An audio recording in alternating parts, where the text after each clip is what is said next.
Welcome back to the car. Today we're going to be going over your basic crescent kicks and how they're going to help you later on down the road. Let's check it out.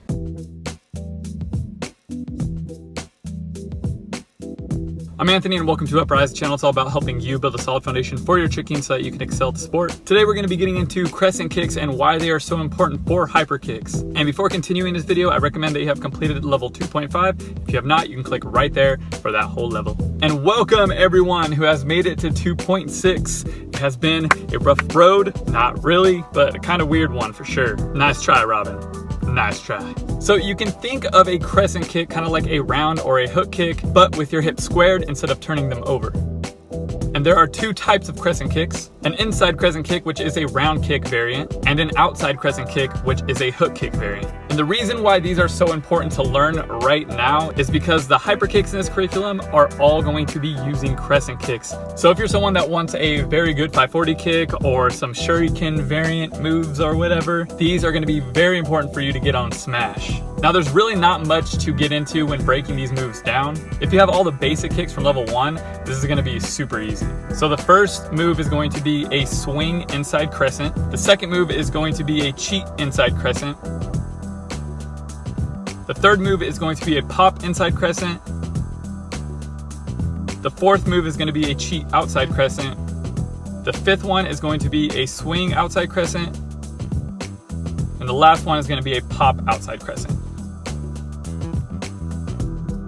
And of course, you can do these with a spin or without a spin, with follow through, without. It's really up to you. And as for variations, you can do these moves with your legs straight all the way through, or you can do them with a chamber in the beginning or a chamber at the end, or you can do it straight in the beginning, chamber at the end, or chamber in the beginning, straight at the end.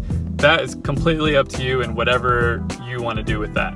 I personally recommend straight legging it like the whole way through, just because that's what we're going to be using mostly when we do hyper kicks later on and a lot of other hyper variation moves. But chambering is also very good because it kind of gives you that extra flair, like if you're doing a shuriken cork or something like that. As for tips on these moves, my biggest one is to just make sure you're looking up at your target while you kick. This is even hard for me. A lot of times I find myself looking down when I throw crescent kicks, so just try your best to spot your target as best you can. And if you don't have any of your basic kicks, you're definitely going to want to get those first. So you can click right there for that level, which has all the basic kicks. Get those, come back here and try them. Or if you're struggling on any moves in this curriculum, please leave a comment down below. Let me know what's going on so I can help you out. Let's check those out one more time.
Tricking tips, Robin, B-twist. Yeah, dang, that's a nice trampoline park, what the heck. All right, so what you're doing, you're not lifting back up after you dip. And you're also keeping your head neutral as you twist. What you wanna do is focus on lifting back up after your dip. So it should be dip and up. Second thing you want to do is make sure that you actually look over your shoulder as soon as you initiate your twist. Like for me personally, when I do a B twist, there is like a split second that I don't see the ground, but it literally feels like I see the ground the entire time. I spot the ground as I'm starting to lift up, I twist, and then I spot the ground immediately again so I know where my feet are landing. But try those, let me know how it works out. Good luck.